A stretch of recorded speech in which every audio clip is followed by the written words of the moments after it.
صرف چند آنکھیں ہوتی ہیں ان آنکھوں کو رکھنے کے لیے جو ہوا میں ڈولتی ہیں. صرف چند آنکھیں ہوتی ہیں آسمان کے چھوٹے سے ٹکڑے کو اتار کر دیر تک گونجتی رہیں. صرف واہ چند آنکھیں ہوتی ہیں جو انتظار کرتی ہیں کہ کوئی ان میں اترے اور ان سے کہے کہ چلو ہم تمہیں پھر سے پیڑوں اور پرندوں سے آباد کر دیں. چلو پھر سے بے لوث محبت کی جلوتیں اور خلوتیں بخش دیں. سو یہ میرا قصہ ہے کہ میں نے اترنے کی روایت کا احترام کیا اور خود کو بھول کر دوسروں کا کام کیا. یہ واہ ابھاگ ان کا تھا کہ انہوں نے مجھے پہچانا نہیں. یہ ابھاگ ان کا تھا کہ انہوں نے مجھے پہچانا نہیں. میں کوئی اور راہ ہو لیتا پر دل مانا نہیں. میں بہت پاس سے گزرا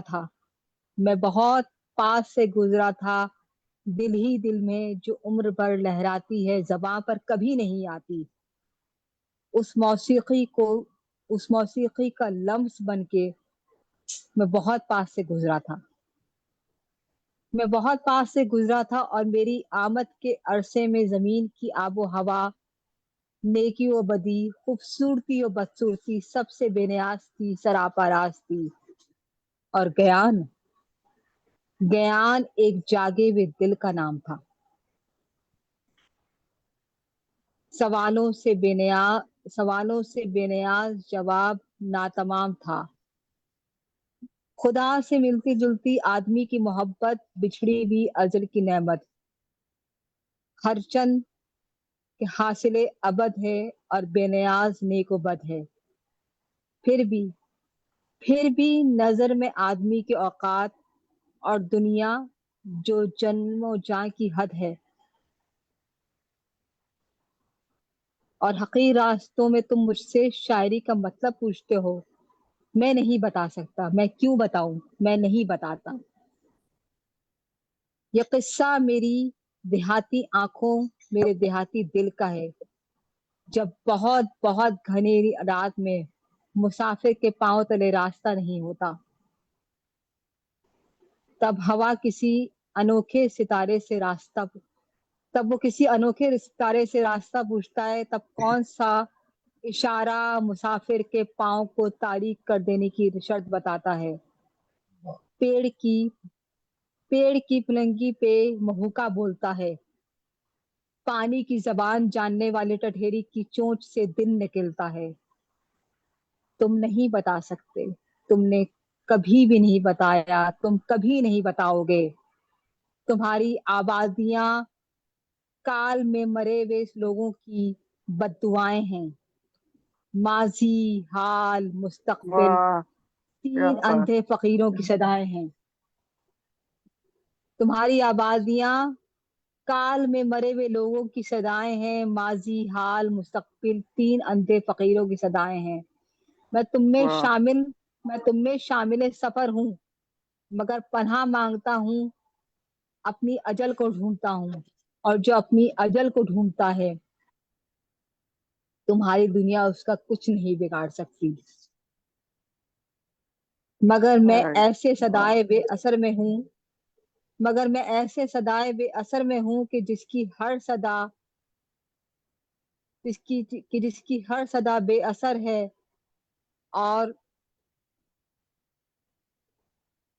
خدا سے کر چکے جو کلام، وہ کلیم اپنی بازگشت چھوڑ کے چلے گئے. اور خاک باز گشت اڑ رہی ہے اقتباس میں. اور وہ خاموشی تھی جو مہان آتما کا رمز تھی. اور اس کی آنکھ سبز تھی. پھر بھی سوچ کے جی ڈرتا ہے. جانے والے آنے والوں کو ایسی ہی آس دلاتے ہیں. ہاتھ نہیں آتی پھر بھی امرلتا. یہاں پہنچ کر میں سوچتا ہوں یہاں پہنچ کر سوچتا ہوں مجھے آنسو کس نے دیے، وہ کون سا آنسو اور کون سا آنسو میرے ورثے کا باطن ہے، کس سے بچھڑ کر مٹی پانی بنتی ہے، ندی اکیلی بہتی ہے، دنیا چھوڑ کے کون سمندر کی تہ میں بیٹھ کے دنیا چھوڑ کے کون سمندر کی تہ میں بیٹھ کے لکھتا ہے اور اپنا قلم بھگوتا ہے، جس پل پر چل کے لکھنے والے تک پہنچتا ہے، وہ ایک ایسا سچ ہے جسے موت زندگی سے چھپ کر بولتی ہے، انسانی دل کی شکل سے ملتے جلتے خیمے اب بھی چلتے ہیں۔ یہ نظم انجلا ان کی شاہکار نظموں میں سے ایک نظم۔ میں یہ بھی بتانا چاہوں گی کہ 1960 کے ہی عرصے میں ان کے افسانوں کا مجموعہ احمد میش کے افسانوں کا مجموعہ مکھی اور 7 کہانیاں، جس میں 7 کہانیاں شامل تھی، ساہتیہ اکیڈمی کے تحت شائع ہوا تھا۔ پھر 1990 کے عرصے میں ان کے افسانوں کا مجموعہ دوسرے افسانوں کا کہانی مجھے لکھتی وہ آیا۔ اس کے بعد ہمیش نظمیں، ان کی نظمیں، جس میں نظمیں ہی ہیں، غزلیں بھی کہیں احمد ہمیش نے، لیکن وہ کم کہیں ہیں۔ اب ایک تیاری یہ ہے کہ ان کی افسانوں اور ان کی جو نظمیں جو ہمیش نظمیں اور کہانی مجھے لکھتی اور مکھی میں شائع نہیں ہوئی، ان کے افسانے وہ ایک کلیات کی صورت میں تیار ہو رہے ہیں، اور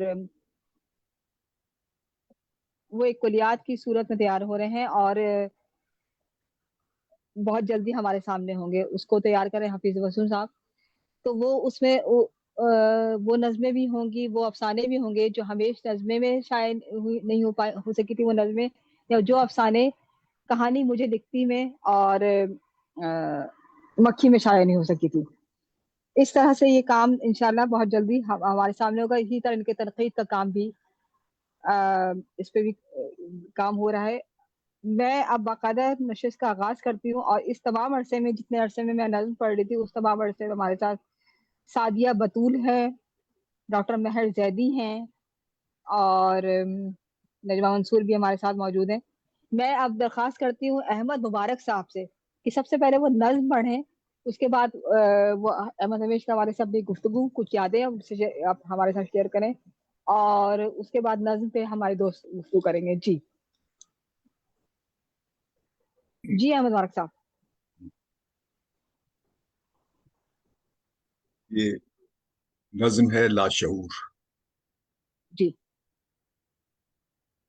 سفید پانیوں کے نام۔ میں سو گیا تو زندگی علامتوں کی کھوج میں نکل گئی۔ میں سو گیا تو زندگی علامتوں کی کھوج میں نکل گئی، پرانے زاویوں کی دھول جسم پر ملے ہوئے، بہت نراش سینکڑوں برس کے گیت گھاٹ گھاٹ پھیلتے سفید پانیوں کے بیچ گھولتی چلی گئی۔ سفید پانیوں کے نام، پرانے زاویوں کی دھول، نفرتیں اور پتھروں کی ڈھیریاں۔ اداس پاؤں تھک گئے، نہ جادوؤں کی بھیڑ تھی، نہ لوگ تھے جو دھات کے بنے ہوئے حصار میں گھرے ہوئے بکھر گئے۔ واہ۔ نشان، کانپتے نشان کھو گئے۔ وہ گاؤں اور گاؤں کی ندی پہ ایک پل کے جیسے آئینے پہ سنگترے کی سرخ کاش، بارہا جو دھوپ میں چمک اٹھی، وہ بارشوں سے دھل گئی۔ کبھی سفید پیالیوں کے گرد جو بندھے ہوئے سیاہ تار دیر تک صدائیں دے کے کٹ گئے، تو موسموں کے سائے بھی گزر گئے۔ زمین اپنے آنسوؤں سے بھیگتی چلی گئی۔ ہوا چلی تو دور دور دھند سے اٹے ہوئے گھروں کی مون بستیوں میں فاصلوں کے تیز سنکھ بج اٹھے۔ جہاز کوئی آ رہا ہے پانیوں کو چیرتا، وہ آ گیا، مگر یہاں کی بستیوں میں کون ہے جو آس کی شکھا لیے سپاٹ سرد ریت پر کھڑا رہے۔